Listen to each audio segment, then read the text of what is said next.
Assalamualaikum warahmatullahi wabarakatuh. Good morning, everyone. How are you this morning? May we all be well. First of all, I wish you a happy International Forest Day, which falls on March 21st, 2020. And it's today. Before that, let me introduce myself. I am Dion Fafa, and I am an environmental observer. It is an honor for me to be one of the speakers at the seminar on the theme of the environment on this International Forest Day. As environmental observer, I can say that forests are my main focus, and illegal logging that occur in many forests in Indonesia is a very serious problem. So far, what we know about illegal logging is the process of illegally cutting trees in the forest. But what does that mean? Illegal logging is a logging activity, carriage, and sale of timber that doesn't have a permit from the local authority. However, illegal logging activity are not just cutting tree carelessly, but illegal logging is more than that. It contributes to a negative impact on environment. One of the impact of illegal logging activity is causing a natural disaster. One of the function of trees in the forest is to hold and absorb water. If illegal logging is done, the trees can no longer carry out their functions.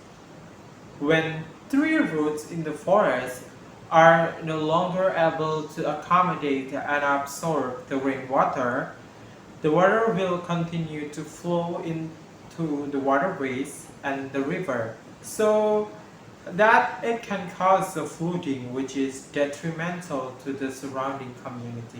Another disaster could be is a landslide. Landslide happen when the tree roots in the forest can no longer grip the ground, so that the water will enter to the ground.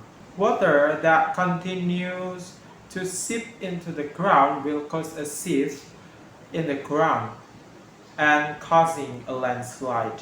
Apart from causing a natural disaster, the illegal logging activity will undoubtedly damage the existing ecosystem. We all know that the forests are one of the ecosystem on land, right? And in the forest, there will be a reciprocal relationship between the organism and their environment.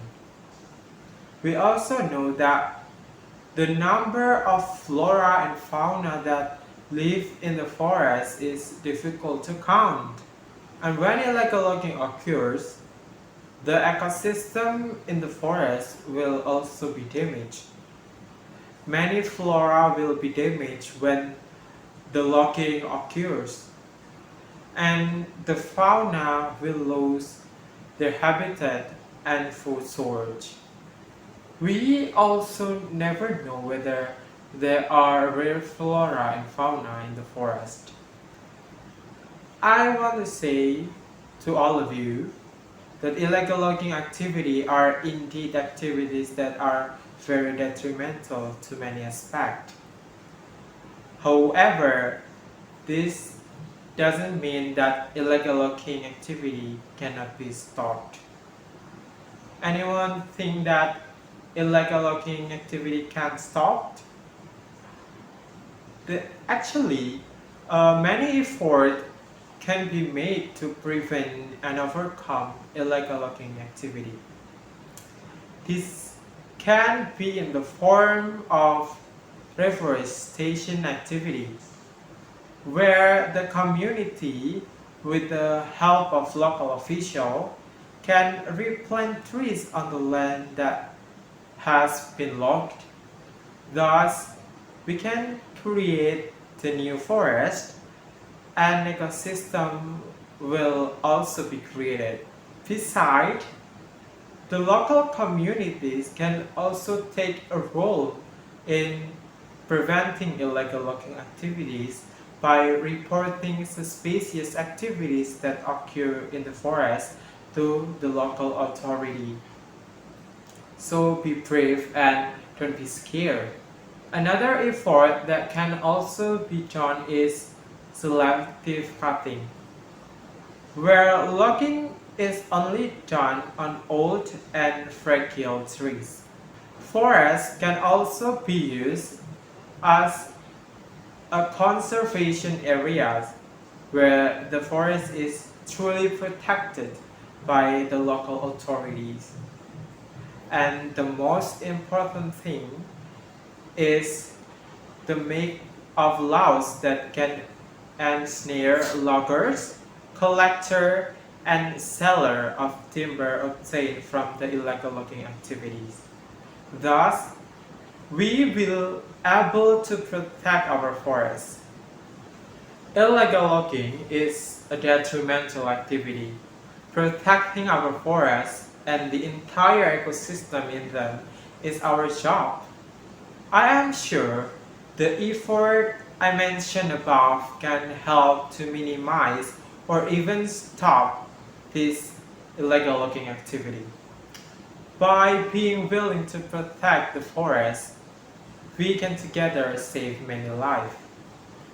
And last, I am very happy to be able to convey and share information about the negative impact and the dangers of illegal logging activity at the right opportunity, like here. I also hope that what I have said above can be useful and we don't all do the same activity like that. And finally, I would like to thank to all the participants for your time and hopefully we can meet again on the next occasion. So I'm very glad and thank you so much for this opportunity. Wassalamualaikum warahmatullahi wabarakatuh.